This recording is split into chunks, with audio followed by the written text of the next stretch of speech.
Bienvenue à cette rencontre ATD Ami basée sur le thème du développement du capital humain. Et nous sommes ravis de vous voir si nombreux enthousiastes à explorer quelques aspects, n'est-ce pas, fondamentaux de la croissance et du succès des organisations, des communautés et des individus.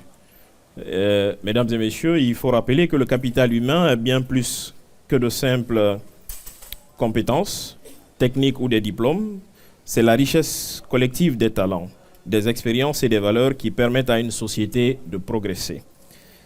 C'est cette dynamique qui alimente l'innovation, renforce la résilience et favorise un environnement où chacun peut atteindre son plein potentiel. Aujourd'hui donc, nous allons discuter des meilleures pratiques, partager des idées novatrices et réfléchir à des stratégies pour maximiser le potentiel humain. Ce sont des échanges et non des débats de série questions-réponses. Nous sommes ici pour apprendre les uns des autres, tisser des liens, repartir avec des connaissances qui pourront avoir un impact positif sur nos vies professionnelles et personnelles. Et vous allez remarquer que les échanges que nous allons avoir tout à l'heure seront filmés et seront disponibles sur les plateformes X, anciennement appelées Twitter, YouTube, mais également Facebook, de ATD, Amadou Kierno Diallo ATD. Donc vous pouvez retrouver tout ce que nous allons dire ici. Donc chaque intervention, s'il vous plaît, chers invités, doit être brève et précise, puisque le temps imparti est largement insuffisant. Alors, mesdames et messieurs, je vais alors vous donner le déroulement de ce programme qui nous réunit ici cet après-midi. Donc, on a déjà fait l'accueil et l'installation, avec un léger retard, bien évidemment. Et je vais procéder d'un moment à l'autre à la présentation des invités d'honneur, ici présents. Vous aurez ensuite le mot de bienvenue de M. Amadou Kierno Diallo, ATD, qui nous invite ici ce soir. On va donner la parole au public pour donner son opinion sur le thème principal, développement du capital humain. Comme on l'a dit, ce ne sont pas des séries de questions-réponses. Le public est là, pose des questions, nos invités d'honneur répondent. Non, chacun apporte, n'est-ce pas, son grain de sel sur la thématique qui est posée. Après la parole au public, nous reviendrons vers les invités d'honneur pour leur donner la parole. Et après, nous aurons une pause musique, une pause de rafraîchissement. Nous avons notre artiste qui est ici présent, qui va venir détendre un tout petit peu l'atmosphère. Comme on le dit le plus souvent, la musique adoucit les mœurs, bien évidemment. Après la pause musique, nous allons redonner encore la parole au public. Ensuite, on va revenir vers les invités d'honneur et nous allons clôturer avec les mots de M. Amadou Kierno Diallo. Mesdames et messieurs, c'est avec un grand plaisir que je vais vous présenter d'un moment à l'autre les invités d'honneur de cette rencontre. Mais bien avant, je vous demande d'applaudir pour vous-même, s'il vous plaît. Alors, permettez-moi de commencer cette présentation par tonton Lilou, comme on l'appelle affectueusement. Adia Sarandaraba, permettez-le-moi, doit être fier de son Lilou. En tant que ministre des Affaires étrangères, il a réussi un fait d'armes assez important, c'est-à-dire le rétablissement des relations diplomatiques entre la Guinée et Israël, et ce, après 49 ans de rupture. Je pense que ça mérite quand même d'être souligné. Mais bien avant de prendre la tête de ce département ministériel, il a été chef de cabinet à la présidence, ensuite ministre-directeur de cabinet à la présidence. Bon, il n'a jamais rien dit, car il a la parole assez rare, on l'a tous remarqué. Mais il est l'un de ces nombreux cadres guinéens qui pourraient, comme je veux le dire, s'engager en faveur d'un changement de paradigme politique dans notre pays. Nous le croyons fortement. M. Ibrahima Khalil Kaba, ancien ministre des Affaires étrangères et des Guinéens de l'étranger, est l'invité de ATD Ami. M. Kaba, M. Lilou, la Guinée est fière de vous. Merci beaucoup. Vous savez, vous voyez la disposition, ce sont les affaires étrangères d'abord. Alors, après M. Lilou, c'est Mme Makale Camara. C'est d'abord elle est d'abord leader de la société civile, résolument engagée dans la promotion du dialogue politique et l'engagement des femmes en politique. C'est pas facile, hein, car on a vu beaucoup qui ont tenté d'être candidats à la présidence de la République. Mais oui, vous avez osé. Vous avez été candidat à la présidentielle de 2020 avec votre parti FAN. Mais avant, vous avez été ministre des Affaires étrangères. C'est vous qui avez signé le protocole d'établissement des relations diplomatiques entre la Guinée et la République de Corée du Sud. Elle a aussi été ambassadrice au Sénégal, en Gambie, au Cap-Vert et en Mauritanie, mais également elle est allée un peu plus loin. Vous vous êtes dit peut-être que l'Afrique, c'est un peu, hein, on va aller vers d'autres horizons. Et peut-être c'est la discrétion du président de la République, mais il a décidé de vous envoyer vers d'autres horizons. C'est pourquoi vous avez été ambassadrice extraordinaire, plénipotentiaire de la République de Guinée en France, en Espagne, au Portugal et à Monaco. Je me limite là, parce que la liste est longue, bien évidemment. Madame Makale Camara, ancienne ministre des Affaires étrangères et des Guinéens de l'étranger, est l'invitée de ATD Ami. C'est un honneur que vous nous faites, madame, d'être parmi nous ici ce soir. Nous avons également celui qui a osé engager des réformes courageuses, des réformes sans précédent, je peux me permettre de le dire, pour assainir non seulement le fichier de l'administration publique guinéenne, mais aussi mener des luttes, même parfois au risque de sa vie et celle de ses proches. Il s'agit de l'ancien ministre du Travail et de la fonction publique, c'est quand même à son actif, il faut le souligner, M. Julien Yombuno, qui est aussi parmi nos invités. Merci, M. le ministre, de me faire honneur. Agaï Chaba. Lorsqu'on dit son nom en République de Guinée, tout le monde se dit oui, éducation nationale. En Guinée, c'est la ministre de l'éducation nationale la plus populaire. Entre 1989 et 1996, ce qu'elle a réussi à faire dans ce secteur reste encore dans la mémoire collective. Mais ce qui est le plus marquant, c'est la lutte que vous avez menée pour le meilleur accès des jeunes filles à l'éducation. Si aujourd'hui on a un nombre acceptable de filles à l'école en Guinée, c'est grâce notamment à la lutte que vous avez menée. Mais ce n'est pas étonnant, car vous-même vous l'avez dit, vos parents vous ont très tôt poussé à vous affirmer, à être meilleur surtout à l'école. Madame Aïcha Ba, vous êtes ancienne ministre de l'Éducation nationale et donc vous êtes invitée cet après-midi de ATD Ami. Bienvenue maman et sachez que la Guinée vous doit beaucoup. Celui qui nous reçoit ici cet après-midi, il s'appelle M. ATD, Amadou Kerno Jallo. J'ai envie de l'appeler Zagalo. Hein? C'est l'histoire de quelqu'un qui a quitté Bamikouré. En qui Bamikouré n'a jamais quitté. La preuve, hier encore, il y était. Il a publié récemment un livre intitulé « Un fils du terroir » qui retrace parfaitement son histoire. Il est aussi ancien ministre de la coopération et de l'intégration africaine, ancien haut fonctionnaire à la Banque africaine de développement et à la Banque islamique de développement. Il est surtout expert en développement et c'est en tant que tel d'ailleurs qu'il nous reçoit ici cet après-midi et il nous invite à susciter le débat sur des questions de développement. Encore une fois de plus, merci et bienvenue à cette rencontre ATD et Ami. Comme dit dans le programme, on va aller avec le mot de bienvenue de M. Amadou Kerno Jallo qui va s'adresser bien évidemment au public et à tous ceux qui sont là. Monsieur le ministre, à vous la parole. Merci, Monsieur Kouyaté. C'est vraiment avec émotion que je m'adresse à cette audience et surtout à présence de personnalités qui ont œuvré, qui ont travaillé pour ce pays. Nous avons tous fait quelque chose pour ce pays, donc il faut reconnaître tout ce qu'on a fait. Ce n'est pas facile, mais ça reste dans le cœur.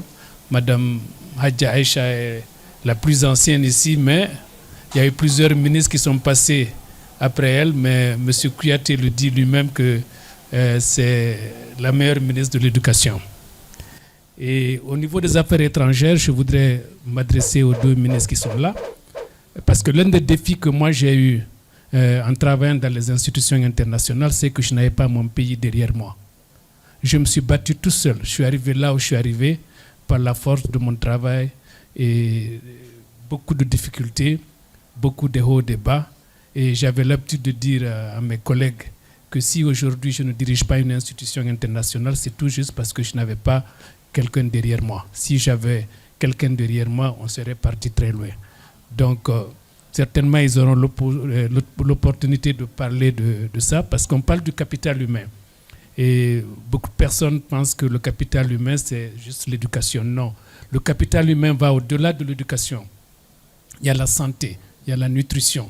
Je vais vous donner un exemple. Aujourd'hui, les institutions internationales se battent au niveau de la nutrition, surtout maternelle. Et l'exemple le plus frappant, c'est que on doit s'occuper de la maman à partir du jour, le premier jour de sa grossesse, jusqu'à ce que les enfants aient au moins 1000 jours. Et je vous donne un exemple. Je suis allé chez moi dans Timbi Madina, il y avait un match de football. J'ai remarqué quelque chose, toutes les femmes étaient toutes petites. Alors, je me suis posé la question de savoir pourquoi. Pourquoi même les garçons et les enfants étaient petits, des gens qui avaient, disons, 30 ans, 40 ans encore, qui n'avaient pas vraiment la taille qu'il fallait. Et j'ai discuté avec mes collègues et ils m'ont dit c'est très simple, c'est la malnutrition. Ils disent parce que le jour où la femme tombe en grossesse, elle a 2 individus, c'est elle et son enfant dans son ventre. Et le plus souvent, ces femmes n'ont pas suffisamment à manger, à plus forte raison pour nourrir leur bébé. Et quand les enfants naissent, c'est la même chose. Il n'y a pas suffisamment de lait dans les seins. Et ces enfants-là, donc, leur croissance est très réduite. Donc, au fur et à mesure qu'ils grandissent, la croissance, ils ne l'atteignent pas, la croissance de leur âge. Et ce que les gens ne comprennent pas, c'est que c'est important pour le développement futur de cet enfant, qui doit être celui qui doit diriger le pays, c'est lui qui doit être à des positions stratégiques pour prendre des décisions pour le pays. Donc c'est important. Quand on parle de capital humain, ce n'est pas juste l'éducation, il y a la santé, il y a la nutrition, il y a la protection des personnes du troisième âge. Aujourd'hui, quand on atteint 65-70 ans, si on n'a pas un enfant qui a réussi, pratiquement on vit dans la douleur. Quand on tombe malade, on ne peut pas se soigner. Alors que dans les pays qui se respectent, on respecte les personnes du troisième âge. Ce n'est pas le cas chez nous. Donc, le sujet qu'on a choisi est un sujet d'actualité. Il y a quelques-uns qui avaient proposé qu'on fasse la gouvernance, qu'on parle de la gouvernance dans ce pays. Il y a d'autres qui avaient parlé de la sécurité alimentaire, mais on a fini par choisir le capital humain. Mais ces 3 thèmes se retrouvent. Parce que quand on va parler de la nutrition, on est obligé de parler de la sécurité alimentaire. Quand on parle du secteur de l'éducation, de la santé, on est obligé de parler de la gouvernance des secteurs. Donc c'est important pour nous, moi personnellement, d'apprendre avec tous ceux qui sont ici, les expériences qu'on a tous vécues et comment, dans quelle mesure on pourrait continuer à parler de sujets qui sont importants pour notre pays et continuer à travailler pour le développement de ce pays. J'avais préparé un petit discours, mais le modérateur m'a volé la vedette, donc je ne reviens pas là-dessus. Il a parlé de c'est quoi le capital humain.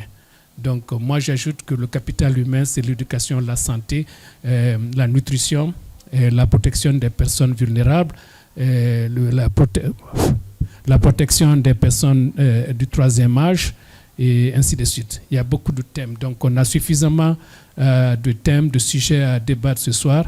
Et je suis là à l'écoute. J'espère que je suis sûr et certain que je vais apprendre beaucoup ce soir. Je suis un élève et je vous souhaite encore une fois de plus bienvenue à cette rencontre à TD et Amis pour pouvoir échanger, c'est le donner et le recevoir. Je vous remercie. Merci beaucoup, Monsieur le Ministre. Alors, à présent, on va donner la parole au public pour s'exprimer. Avant de revenir aux invités d'honneur, parole au public pour donner son opinion, son avis sur le développement du capital humain. Alors, si quelqu'un veut prendre la parole, bien évidemment, et il y a... Oui, monsieur est là juste derrière. Le micro, s'il vous plaît. Merci. Je suis Elhaj Bafodé Keïta. Je suis professionnellement, le directeur général du bureau de stratégie et de développement du ministère en charge de l'action sociale. Je me limite là. Et j'ai, parmi les invités d'honneur, une dame, une grande dame, qui a été secrétaire d'État à la promotion féminine et à l'enfance, qui m'a amené dans ce département depuis 1993. Donc tout ce que j'ai fait de cette date à aujourd'hui, elle a sa partition là-dedans. Et donc je disais que le capital humain, ça commence par la maman déjà qui est en état de famille. Et si elle suit très bien ses vaccinations, ses rendez-vous et tout, ça c'est déjà un premier pas. Ensuite, elle ne suit pas les préjugés en disant quand une femme est en grossesse, elle ne mange pas d'œufs, elle ne mange pas de poisson et ceci et cela. Ça commence là. Et quand l'enfant naît, l'enfant va naître. Et quand l'enfant naît, il y a des situations dans lesquelles l'enfant se retrouve. On dit, bon voilà, on est en Afrique, l'enfant, il est poursuivi par de la malédiction et tout ça là. Et donc, il ne faut pas lui donner ça, il ne faut pas lui donner ça. Pour aller rapidement, c'est cet enfant-là qui va se retrouver finalement au centre de nutrition, pour la nutrition. Et malheureusement, en Guinée, ici, je prends un seul exemple, c'est le complexe Donka. Le complexe Donka a été rénové entièrement, mais ils n'ont pas touché à une brique du centre de nutrition infantile. Même une brique. Donc, tous les autres secteurs de l'hôpital sont bien équipés, la traumatologie, les urgences et tout ça là.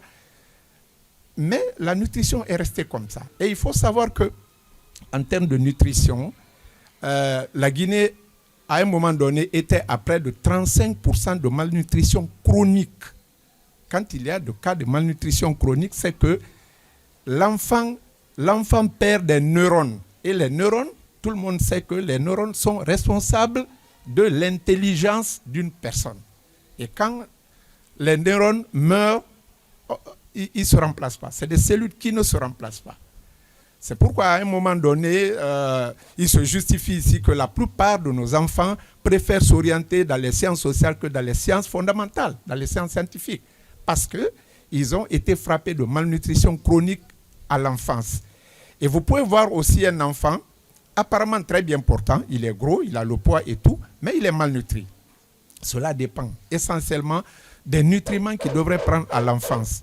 Et donc, tout commence par cela. Ensuite, le capital humain va dans le sens, comme l'a dit M. Diallo, dans le sens de l'éducation également aussi.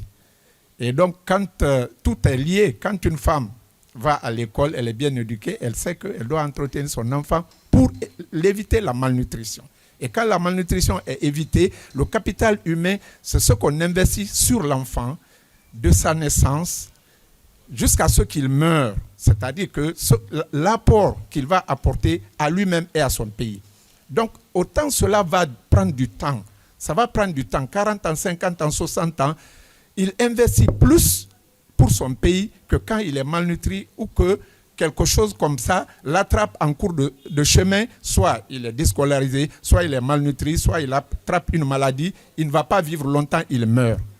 Donc, le capital humain, c'est tout ce conglomérat-là réuni qui puisse apporter un grain pour le développement du pays. Je vais m'arrêter là parce qu'il y a une seconde chance que je pourrais avoir après. Merci, monsieur. Le micro, s'il vous plaît. Merci, monsieur Keïta, pour cette intervention. Alors, il y a monsieur tout au fond qui avait demandé la parole tout à l'heure. Et vous présentez, tâchez d'être encore bref, s'il vous plaît, parce que le temps est au jour des tours. Bonjour, je suis Mamadou Sinna Baldé, enseignant-chercheur historien à l'Université Générale Lansana Conté de Somfonia. Je remercie les invités et toutes les personnes présentes qui sont là pour débattre de ce thème d'une importance capitale pour le monde, notamment pour l'Afrique et pour la Guinée particulièrement. Le thème, il est pertinent vu les aspects qu'il touche. Les intervenants l'ont dit, c'est la nutrition, ça va au-delà de tout ça aussi, c'est culturel, c'est traditionnel. Bon, en ma qualité d'historien, j'ai un aperçu historique sur le capital humain, puisque si on prend la nutrition, pour ceux qui ont lu le livre de Karl Marx et Friedrich Engels où il parle de l'origine de l'État, de la famille et de la propriété privée. Il justifie la supériorité de la race blanche, notamment la race aryenne, simplement par le fait que les Aryens ils pratiquaient l'élevage, donc ils consommaient beaucoup de produits laitiers, ce qui leur a permis d'avoir un quotient intellectuel plus en avance par rapport aux autres. Voilà. Bon, si on prend l'Africain qui a été caricaturé et qui est au niveau là où nous sommes aujourd'hui dans le monde, puisque les Noirs, il a été dépeint, et vous voyez, avec l'actualité qui se passe dans nos pays, puisque tout repose sur l'humain. Voilà. Est-ce que c'est la colonisation? C'est l'esclavage? Bon, il y a toutes ces théories-là qui sont liées à l'économie du développement pour parler de la cause du sous-développement de l'Afrique. Bon, mais moi, je voudrais qu'on oriente nos perceptions, puisqu'il y a beaucoup de théories qui émergent maintenant dans les universités pour parler du cause du retard de l'Afrique, puisque le retard de l'Afrique est lié à ses ressources humaines. Voilà. Donc, il y a la tradition, il y a la culture, il y a le quotidien. Voilà. Donc, s'il n'y a pas d'organisation, les gens ne sont pas organisés pour aller au travail à l'heure, pour travailler dans de bonnes conditions. Et pour ceux qui ont lu le livre de Lansine Kaba, l'historien qui est décédé récemment, paix à son âme, où il parle de l'Afrique et de la mondialisation. Donc il conclut que le retard de l'Afrique, c'est parce que est lié au fait que l'Afrique n'arrive pas à adapter sa culture, sa tradition à la mondialisation. C'est que notre tradition, elle a des valeurs qu'on doit vraiment perpétuer, mais on doit l'adapter au monde actuel. Est-ce que c'est ça le défi qui se pose à nous, Africains, à la nouvelle génération? Il faut l'adapter. Donc, voilà, c'est ce que j'avais à dire. Juste, on ne peut pas aller dans les détails, mais c'est d'orienter le débat et les réflexions au niveau de ces aspects-là. Je vous remercie. D'accord. Alors, le capital humain chez nous, en République de Guinée, l'état des lieux, madame, vous vous présentez d'abord avant votre opinion. Merci beaucoup. Je suis Diallo Maremassiré, enseignante-chercheur à la faculté de droit de l'Université générale Lansana Conté de Somfonia. Merci beaucoup pour l'invitation. Et c'est un réel plaisir d'être là devant mes aînés et surtout Madame Hadji Aïchaba. Merci beaucoup. Et pour cela, pourquoi Madame Hadji Aïchaba? C'est parce que je voudrais, après la nutrition soulevée par le directeur du BSD, je voudrais soulever la question des VBG. Le maintien de la jeune fille à l'école, son émancipation, son autonomisation, jusqu'à ce qu'elle devienne une femme au foyer, victime de toutes les violences basées sur le genre. Alors, parler de capital humain et occulter ces aspects, c'est négliger un aspect important du développement du capital humain. Alors, c'est important de pouvoir discuter de ces questions et de pouvoir mettre en exergue dans les politiques publiques ou dans les plaidoyers les VBG. Ça, c'était ma contribution. Alors, j'aimerais poser une question à celui qui nous a invités ici. Comment faites-vous pour capitaliser tout ce qu'on va dire ici, s'il vous plaît? Parce que je vois des personnalités, des anciens ministres, il y a des bonnes idées qui vont sortir. Qu'est-ce que ces idées, est-ce que ces idées vont impacter les politiques publiques dans les prises de décision? Qu'est-ce que ça va donner? Je vous remercie. Merci beaucoup. Bien, alors il y a tant de questions, comme on l'a dit, nos invités auront le choix de répondre un peu plus tard. L'importance, le développement du capital humain en République de Guinée, quel constat? Merci beaucoup. Bonsoir tout le monde. Je suis Mamoudou Babila Keïta, journaliste au groupe Adafo Média et administrateur général du site d'investigation www.inquisiteur.net qui vient d'être récemment suspendu par la HAC. Alors, je suis très heureux de me retrouver parmi ces éminentes personnalités. Merci Adja, merci beaucoup. Je me rappelle de notre émission, merci bien.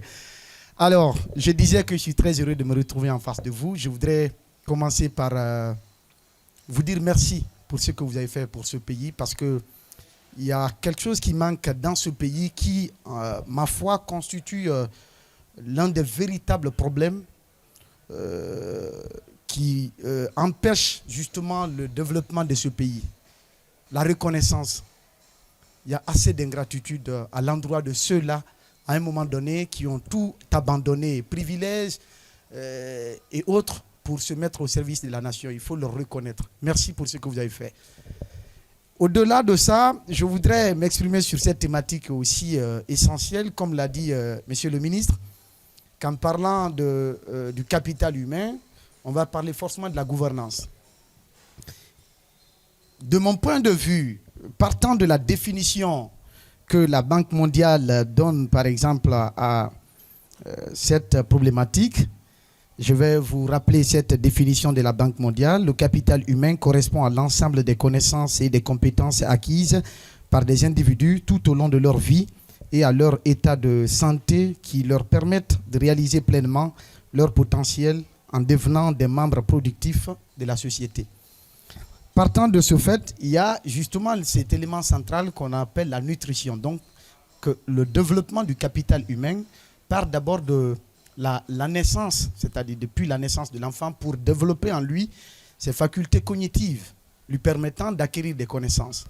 Si cela a empêché, il faut se dire, cela va sans dire que le capital humain qu'on attend de cet enfant-là ne peut pas justement se produire ou ne peut pas être productif. On est d'accord? Et tout ça part de quoi? Puisqu'on questionne la nutrition, il faut questionner le système de politique, la politique nationale de la santé dans notre pays. Donc, la gouvernance en matière de santé, il faut questionner cela. Ce qui m'amène à vous mettre à disposition quelques chiffres. On a des hôpitaux ici. Pour un pays qui compte environ 14 millions d'habitants, si on vous dit le nombre de lits qu'il y a dans nos hôpitaux, vous allez vous poser la question, est-ce vraiment une priorité dans notre pays, la question de la santé? Je prends par exemple l'hôpital Ignace Dine, vous avez 469 lits.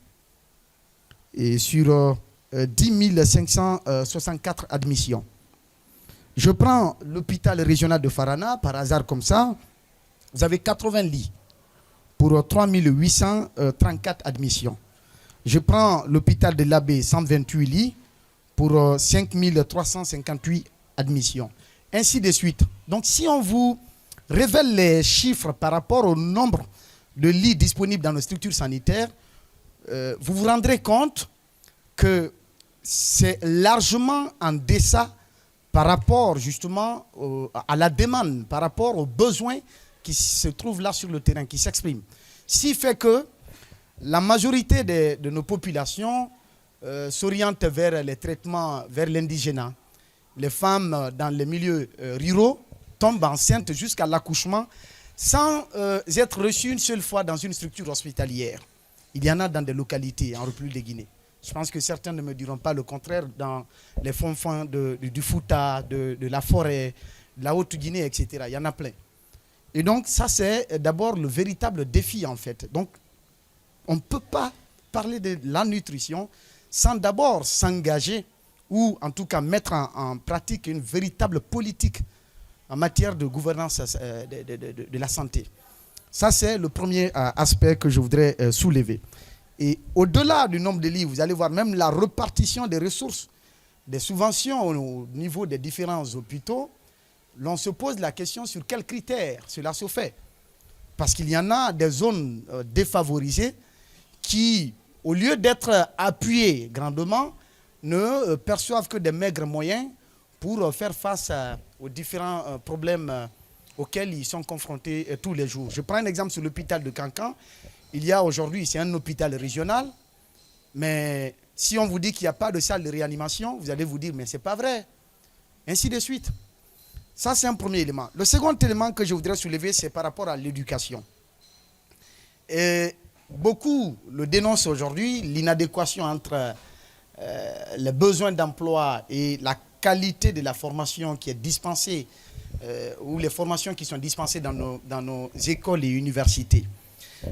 Et en mon sens, parlant de la connaissance, donc les deux éléments du développement du capital humain, quand on parle de la connaissance ne peut s'acquérir que quand on a des facultés mentales développées. Ce qui vient justement d'un point de vue, c'est qu'il y a une liaison avec la santé. Et de l'autre côté, on parle de compétence. La compétence vient de quoi? De ce que nous apprenons. De ce que nous apprenons. Mais si, dans un pays où vous avez l'essentiel, n'est-ce pas, de l'économie qui est portée par le secteur minier, mais vous évaluez combien d'ingénieurs de mines sont formés annuellement par ce pays-là. Vous prenez un autre secteur, je ne sais quoi d'autre, la médecine, ça fait des années, on a, disons, arrêté d'orienter des étudiants en fac de médecine ici à Gamal. Alors que le nombre de la population ne fait que s'accroître de jour en jour. Il y a des hôpitaux qui n'ont pas un seul médecin titulaire, qui n'ont que des ATS, des agents de santé communautaires. Comment tous ces éléments-là, je me dis que la question elle est tellement essentielle que ça mérite d'être vraiment porté à tous les niveaux pour que nous puissions remédier à toutes ces problématiques. Merci beaucoup. Merci M. Keïta. Alors à présent, comme nous l'avons évoqué, nous allons donner... D'accord. D'accord. Après vous, on passe aux invités d'honneur, s'il vous plaît. Merci beaucoup. Moi, c'est Baldé Saïdou. Je suis pharmacien de formation et professeur titulaire. Je vais rebondir sur la dernière question. Ce n'est pas qu'on ne recrute pas à la faculté, mais c'est sur base d'un concours. Malheureusement, le niveau de formation est tel que quand on leur redonne l'épreuve du baccalauréat, ils ne sont pas à mesure de reconduire leur moyenne. Ce qui fait que j'ai été celui qui a instauré ce concours, ce qui fait que donc je ne prends pas. Parce que mieux vaut serrer à la rentrée que de laisser tout le monde rentrer et les virer à la première année. Donc c'est une chose. Hein? La première année, quand j'ai recruté, il y avait 180 candidats, je n'ai pris que 2. 2 sur 180 quand même. Parce que justement, il y a des gens qui m'ont ramené 15 de moyenne et quand je les ai réévalués, ils se retrouvent avec 2 de moyenne. Je ne pouvais pas. Puisque la faculté était fermée, ça faisait 3 années. J'ai été nommé pour relancer la faculté et il ne fallait pas. Et justement, c'est là que ça devient intéressant de parler du développement du capital humain. Parce que si on ne prend pas conscience à ce niveau-là, que quand on parle du capital humain, c'est l'homme dans sa globalité, on a des problèmes. Et le problème, il vient d'où? Tous. J'étais très à l'aise avec M. Diallo, il a dit qu'il a manqué de soutien. Et je pense que le vrai problème que nous avons pour le développement du capital humain en Guinée, c'est ce manque de solidarité. Chacun de nous, à un moment, s'est retrouvé tout seul quelque part. Or, je profite des jeunes qui sont là pour leur dire qu'aujourd'hui, il y a suffisamment de l'argent à l'international. Mais seulement, c'est compétitif. Et pour que ça marche, il faut qu'on soit ensemble. Si on n'est pas ensemble, on ne peut pas être compétitif, on ne va pas décrocher. Si on ne décroche pas, on ne peut pas... J'estime que ce sont des propositions de solutions qui vont intervenir dans la deuxième partie. Et merci pour cette ébauche-là. Alors à présent, on va donner la parole à nos invités d'honneur.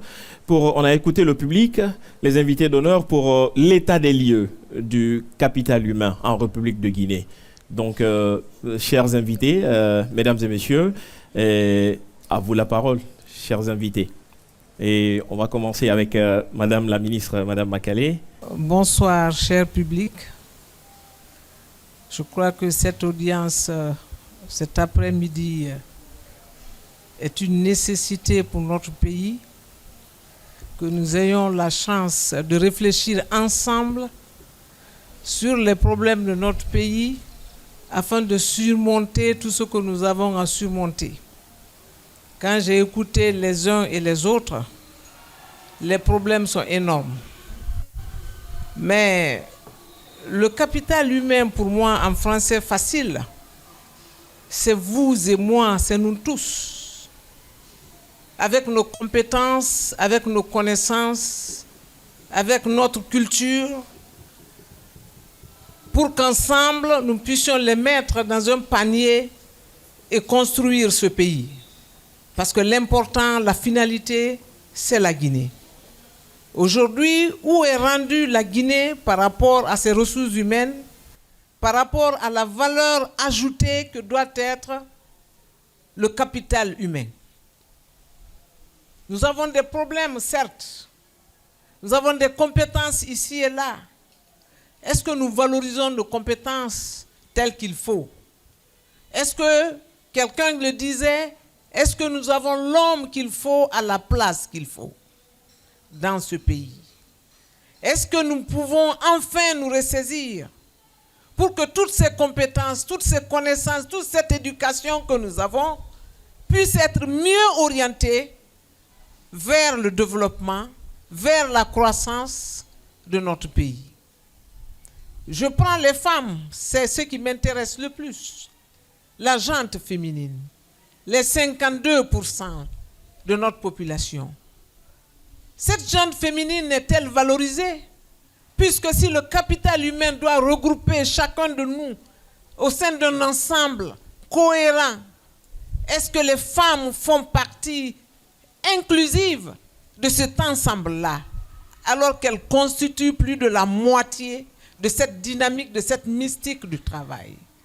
Si je prends les jeunes que nous devons valoriser, notre dividende démographique, ces jeunes qui sortent des universités, qui sortent toujours, l'Afrique qui est plus jeune que le monde entier, est-ce que ces jeunes sont valorisés autant pour qu'ils puissent concourir à cette prospérité à laquelle nous nous attendons depuis longtemps?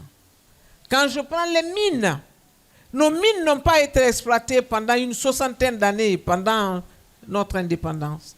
Quel était l'argument?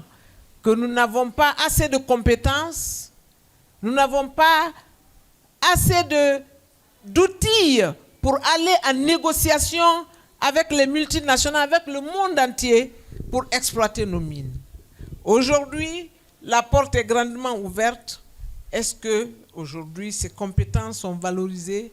Existent-elles pour effectivement aller à l'encontre du monde pour que les retombées, la plus-value soient pour notre pays?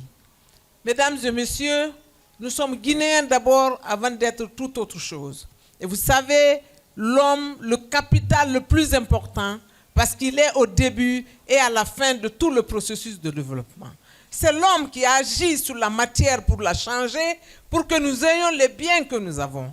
Et s'il n'est pas à même de le faire, parce qu'il n'a pas les compétences requises, parce qu'il n'a pas la formation nécessaire, parce qu'il n'a même pas le patriotisme qu'il faut aussi. Parce que nous avons ces problèmes aussi en Guinée aujourd'hui. Je vous dis donc que le capital humain, c'est vous, c'est moi, c'est Paul, c'est Pierre, c'est tout Guinéen qui vit dans ce pays, qui doit ensemble, dans une cohérence, mettre nos compétences, nos aptitudes, parce que nous naissons avec nos aptitudes. Les compétences, nous les acquérons par la formation. Mais il y a aussi la culture, il y a aussi la productivité de notre jeunesse, la productivité de nos travailleurs, la productivité de nos zones rurales. Tout cela mis ensemble constitue le capital humain pour que ce pays dépasse là où il est rendu aujourd'hui. Alors je pense que c'est une question importante pour tous et que nous devons agir sur l'homme d'abord. La connaissance, l'éducation. On a parlé de nutrition. Comment voulez-vous que le ventre vide puisse créer et réfléchir? Si on a faim, on est tenu par le quotidien, comment voulez-vous qu'on invente, qu'on recherche? On va d'abord trouver la pitance avant d'aller à quoi que ce soit. Comment voulez-vous que cela se passe? La nutrition, mais la sécurité alimentaire. On parle des enfants à la naissance, à l'école, les neurones et autres. Mais le travailleur lui-même, est-ce qu'il trouve son déjeuner pour aller travailler? Est-ce qu'il mange à sa faim pour aller travailler, pour aller produire? Et quand on a faim, quand on est malnutri, on est en mauvaise santé. Et quand on est en mauvaise santé, la productivité est réduite. Quand on est en mauvaise santé, on ne peut pas appliquer correctement ses connaissances. Donc tout se tient pour l'homme. Agissons sur l'homme. Quand je prends des pays comme la Corée du Nord, qu'est-ce qu'ils ont comme richesse du sous-sol? Ils vendent le service. La Corée du Nord ne produit pas le pétrole, mais la Corée du Nord transforme tout le pétrole presque de l'Arabie Saoudite avec les grands tankers qu'ils construisent et autres. Quand je prends le Japon, voici des pays qui ont été deuxièmes dans le développement du monde par leur connaissance. Quand je prends même le Sénégal à côté, c'est maintenant qu'on parle de production minière au Sénégal. Mais c'est de la matière grise sur laquelle il faut agir. Donc, la Guinée doit comprendre que l'éducation, la formation de l'homme, le traitement que subit l'homme et la femme de ce pays doit être dans nos politiques de développement les premières choses sur lesquelles il faut mettre assez d'argent. Beaucoup d'argent. On n'a jamais mis assez d'argent sur l'éducation. Parce que l'éducation est à la base de tout.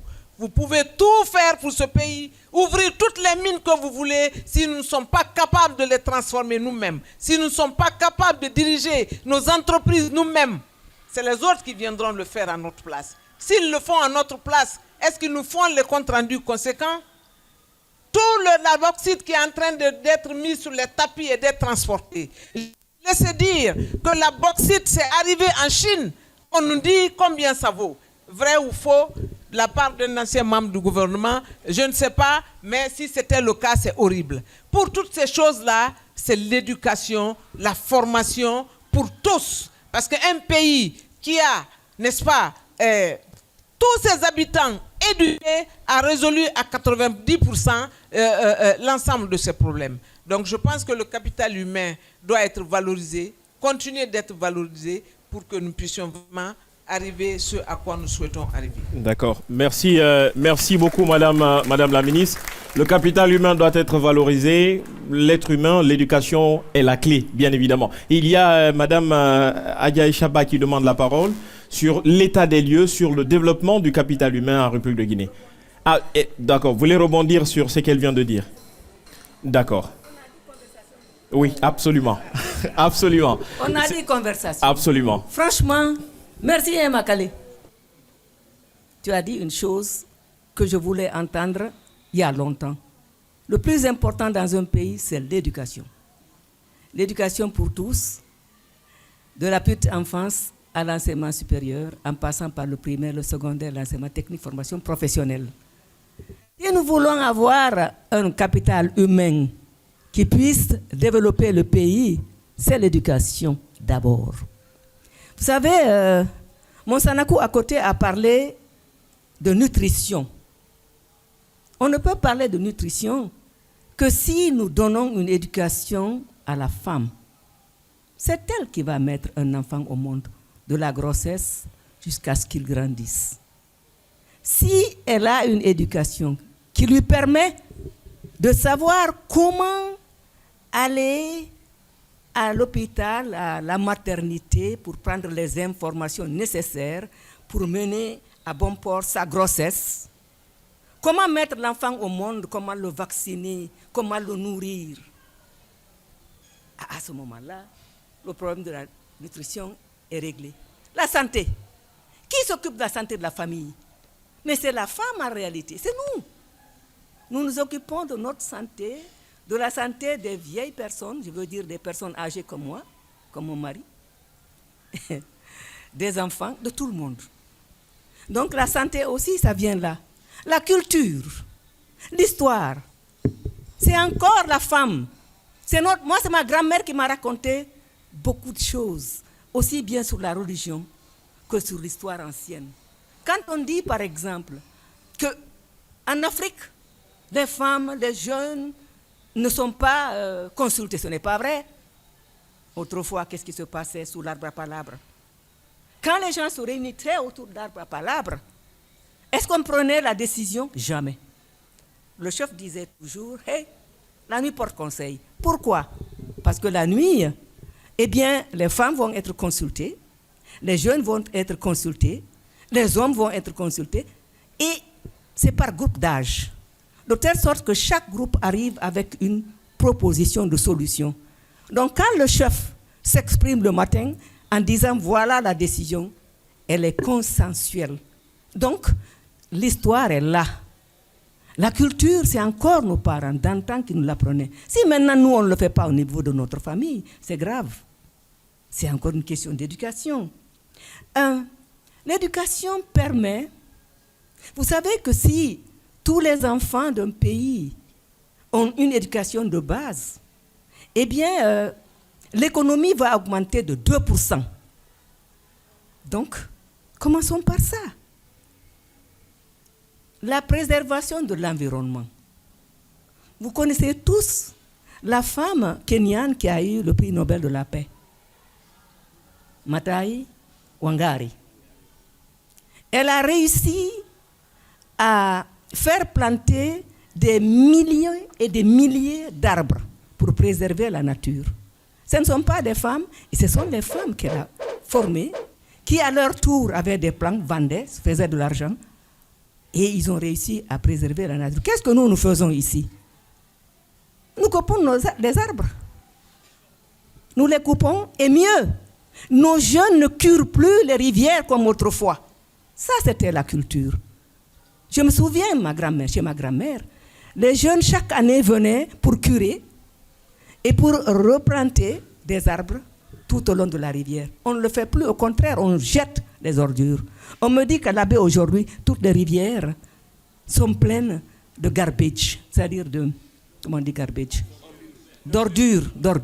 De telle sorte que c'est bouché. C'était la culture que nous avons abandonnée. Eh bien, je vais par la nutrition, chercheur, culture, ok. Maintenant, les violences faites aux femmes. Cette violence-là, n'oubliez pas que les enfants surveillent toujours comment leurs parents se comportent.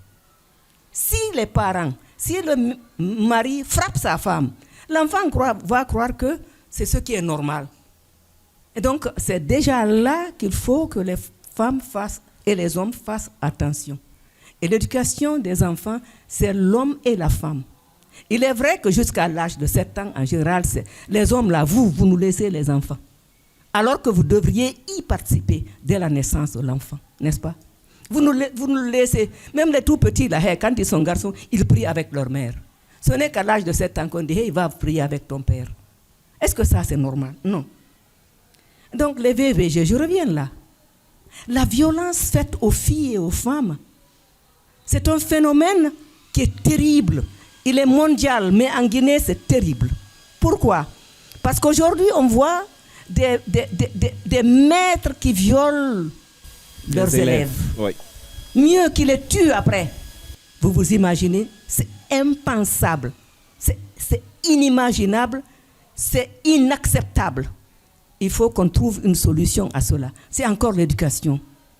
Et je sais que les femmes sont les premières. En tout cas, nous avons déjà commencé à mener notre campagne. Je ne vous dis pas ce que nous allons dire dans la campagne, mais vous savez très bien que c'est vrai. Non, ce n'est pas fini. Alors, vous accepterez de nous dire ce que vous dites dans la campagne, madame? Oui, après. Après, d'accord. Après, on va le dire. Il n'y a pas de problème.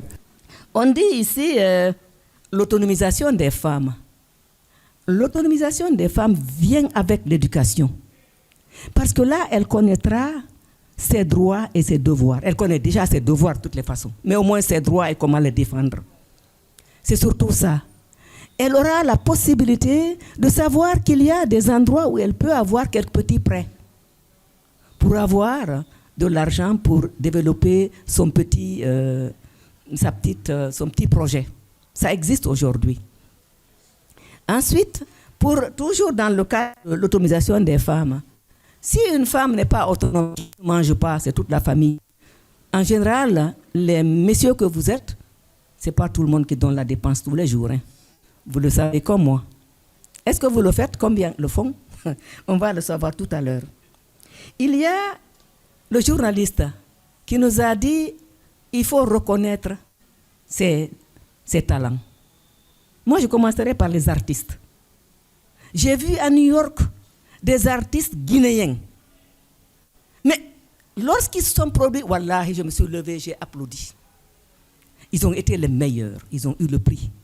Est-ce que nous les valorisons ici? Vous ne les connaissez même pas. Donc quand ils se produisent en Guinée, on ne les applaudit pas, on ne les reconnaît pas, on ne leur donne pas le moindre sou pour qu'ils puissent aller de l'avant. Voilà des choses. Donc, reconnaître les conditions. Moi, je commence par les artistes. Ensuite, les ressources humaines que nous avons. Je vois les anciens ministres qui sont là, qui sont jeunes. Il y a mon fils ici qui est là. Qu'est-ce qu'il ne peut pas donner? Heureusement, d'ailleurs, qu'il donne déjà. Qu'est-ce que nous pouvons donner, nous, les anciens? Moi, je suis une ancienne. Qu'est-ce que je fais? J'encourage les jeunes filles à aller dans les mathématiques, sciences, techniques, ingénierie. Pourquoi? Parce que tout à l'heure, quelqu'un a mentionné qu'il y a des mines. Il y a des mines. Moi, je suis allée à Beila pour voir la mine, les travaux de Rio Tinto. J'ai constaté qu'il y a au niveau supérieur, les postes supérieurs, il n'y a pas beaucoup de Guinéens. Parce que c'est une question de compétition. On lance des appels d'offres d'emploi. Ce sont les meilleurs que l'on prend. Si les Guinéens ne sont pas les meilleurs, au niveau des femmes, je n'ai vu que 2. Alors, j'ai pris mon bâton, j'ai commencé la campagne, of course. Et là, je vais demander aux jeunes filles de s'orienter dans les mathématiques, sciences, techniques et technologies dès la seconde, pour aller plus tard dans l'ingénierie. Il y a l'Institut des mines à Boké, mais il y a une école de formation déjà à Beila qui a déjà formé 400. Ils forment des cadres moyens. Nous attendons les cadres supérieurs. Pour l'amour du ciel, envoyez vos enfants à Boké, envoyez-les à Beila. Les emplois les attendent tout de suite. C'est ce qu'ils m'ont dit. Et j'ai déjà travaillé, c'était avant-hier, avec les ressources humaines de Rio Tinto. Et ils me disent, Hadja, dès qu'on les a, on les prend. Ah ouais, allez-y, foncez. La gouvernance, c'est quelque chose d'extrêmement important. Vous savez, je suis membre du prix Mo Ibrahim pour la bonne gouvernance et le leadership en Afrique. Justement, je dois aller à Cabo Verde pour le 99e anniversaire de Pedro Pires, l'ancien président, qui est un général. Est-ce que vous savez que il a été président 2 termes? Comment on dit 2 termes? 2 mandats. Il a fait 2 mandats. Vous savez, je ne parle pas français, ni anglais, ni français. Voilà, vous avez tout compris. Il a fait 2 mandats. Il n'a pas profité de ces 2 mandats pour s'enrichir. Le jour qu'il a quitté le palais, il a téléphoné à sa mère pour dire, maman, est-ce que je peux venir à la maison parce qu'elle n'avait ni maison ni voiture?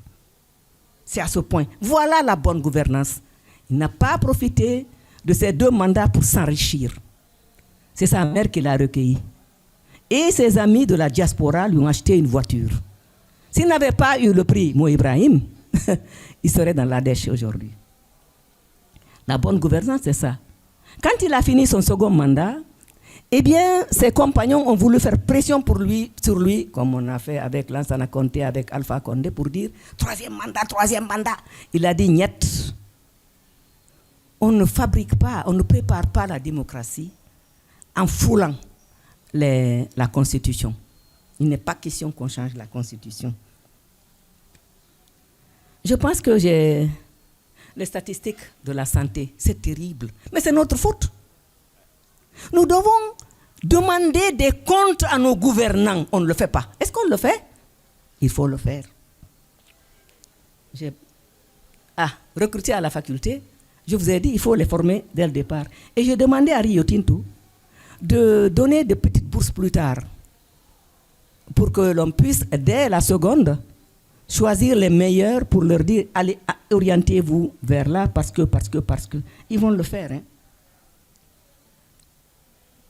Maintenant, pourquoi on a des problèmes? C'est parce que la formation, nous l'avons délaissée. Il fut un temps où la formation était très forte.